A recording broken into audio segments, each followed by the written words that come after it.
Hello mga pangga! Today ay magluluto tayo ng vegetable lumpia na ang flavor ay beef. Tapos nilagyan ko ng maraming gulay, iba-ibang gulay. Ayan, nilagyan ko siya ng dalawang itlog.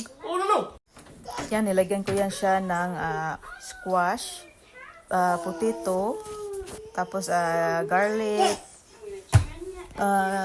onions. Tapos nilagyan ko rin siya ng sesame oil, tapos ground garlic, tapos ground crispy onion, tapos what you call that? Black pepper. Ayan, tapos sinalo-halo na natin. Tapos nilagyan ko rin pala ng spinach. Ayan, babalutin na natin para makaluto na tayo. Ayan, ano ba yung nagawa ko, nasa 50 pieces. Kasi siya, maliliit lang ang paggawa ko.